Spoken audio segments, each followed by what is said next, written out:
اور میں اپنی اسلامی بہنوں سے بھی ریکویسٹ کروں گا، کیونکہ زیادہ تر تو پیسہ اڑانے کی ذمہ داری ان کے ہاتھ میں ہوتی ہے نا.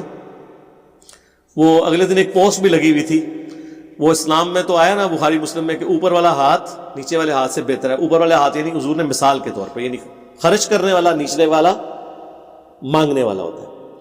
تو انہوں نے ایک پوسٹ بنائی ہوئی تھی، ایک ہاتھ تھا جو بالکل کالا سیاہ ہوا ہوا جس کے اوپر نشان پڑے ہوئے ہیں مزدوری کی وجہ سے، دوسری طرف ایک سفید سا ہاتھ تھا جس کے اوپر کچھ چوڑیاں، صرف ہاتھ دکھایا انہوں نے اور انگوٹھیاں، لکھا ہوا تھا کمانے والا ہاتھ، خرچ کرنے والا ہاتھ.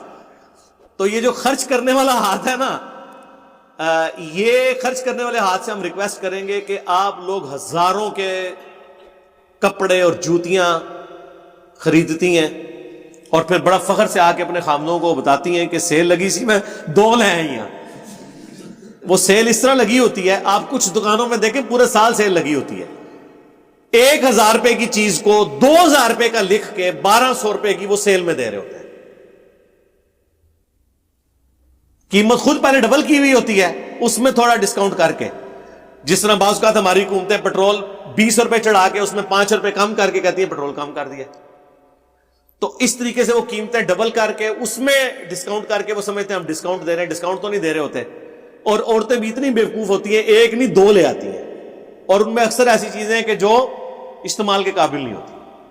میں تو اپنی وائف کے ساتھ خود جاتا ہوں شاپنگ کے لیے، میں نہیں یہ مذاق رکھ گیا، اور پورا میں کہتا ہوں بھئی یہ بتا، پہلے تو میں کہتا ہوں بناؤ لسٹ کیا لے کے آنا ہے، ٹھیک ہے، روٹ طے کریں گے، پھر یہ جسٹیفائی کرو یہ چیز کیوں چاہیے، پھر اگلی بات ہو. یہ نہیں کہ 2 لے آئی ہیں، کیوں لے آئی ہیں بھئی؟ تو کمانے والا ہاتھ. اور تو ان کو میں کہتا ہوں اگر آپ ہزاروں کی آپ نے وہاں سے خریداری کی، لٹ کے آ گئی ہیں، اور باہر رکشے والا آپ سے مانگ رہا ہے 100 روپیہ گھر جانے کا، اس سے آپ یہ لڑ رہی ہیں کہ میں نے تمہیں 80 دینے ہیں.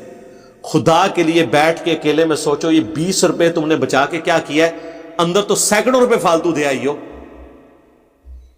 میرا یہ ریکارڈ ہے، اگر مجھ سے کسی نے پبلک ٹرانسپورٹ میں، میرا سفر اسلام آباد میں بھی ٹیکسی کے اوپر زیادہ تر سفر، اب جب سے یہ وہ ایپ والا سلسلہ آیا تو وہ تو اب کیلکولیٹ ہو جاتا ہے، اس میں بھی 2 نمبری شروع ہو گئی ہیں، وہ میں آپ کو بعد میں بتاتا ہوں، یہ یاد رکھنا ہے مجھے، میں اس میں 2 نمبری جو ہو رہی ہے وہ آپ کو بتا رہا ہوں.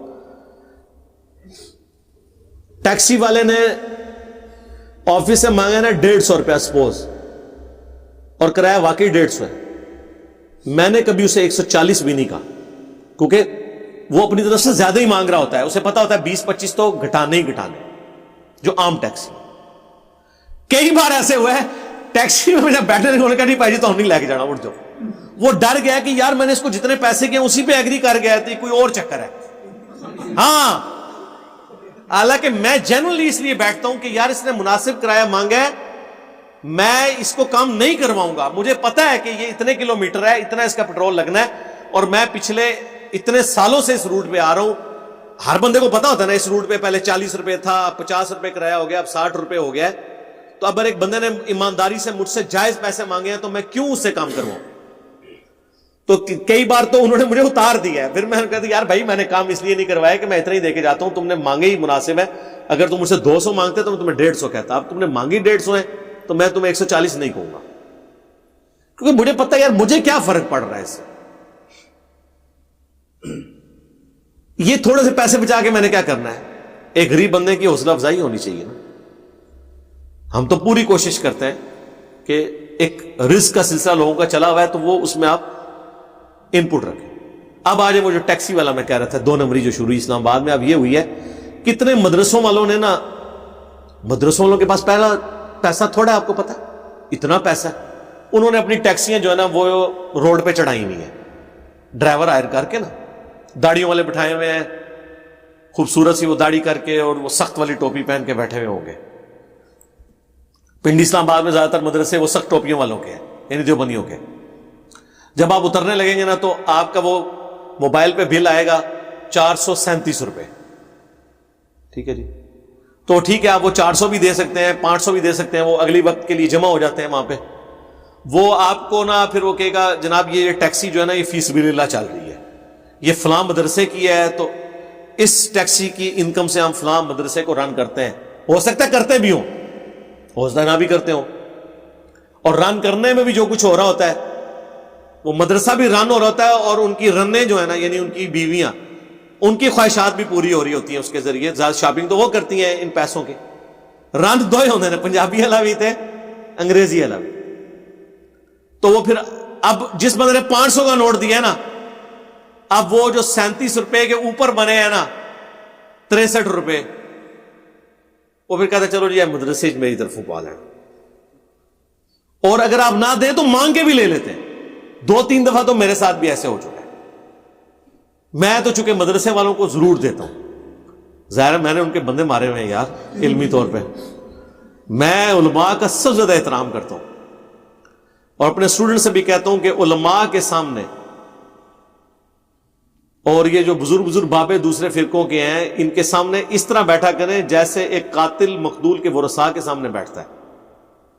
کیونکہ آپ وہ قاتل ہیں کہ ان کی پوری نسل آپ نے قتل کی ہے.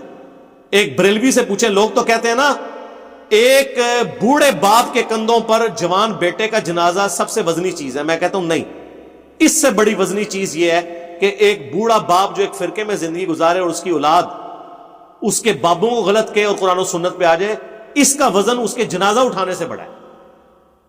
یہ آپ ذرا اس سے پوچھیں. ظاہر ہے جی وہ بابا جب یہ سمجھ رہا ہے کہ میرے علاوہ سارے فرقے جہنمی ہیں، اور جو نبی علیہ السلام کے لیے وہ عقیدے نہ رکھے، اللہ کے لیے وہ عقیدے نہ رکھے جو میرے بابوں نے بتائے ہیں، وہ دوست کیا اور پوری زندگی اس بابے نے ان کے پیچھے نماز بھی نہیں پڑھی، اب اس کا بیٹا وہی کچھ ہو گیا ہے، تو آپ کیا سمجھیں گے؟ اس کی تو بیٹا مر گیا نا. تو ہمیں تو اللہ کے فضل سے روزانہ اس طرح کی بدوائیں پتہ چلتی ہیں ہمیں جو لوگ دیتے ہیں. ٹھیک ہے،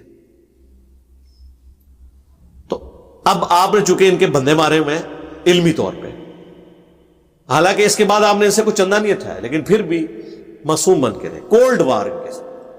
یہاں جتنے علماء آتے ہیں میں اینڈ پہ کہتا ہوں سب کو میری طرف سے مشکات شریف فری، صرف علماء اور ائمہ مساجد کو ایک دفعہ، یعنی جتنی دفعہ آئیں گے تو مشکات فری، ایک دفعہ فری. تو ہم تو بڑا علماء کی قدر کرتے ہیں الحمدللہ.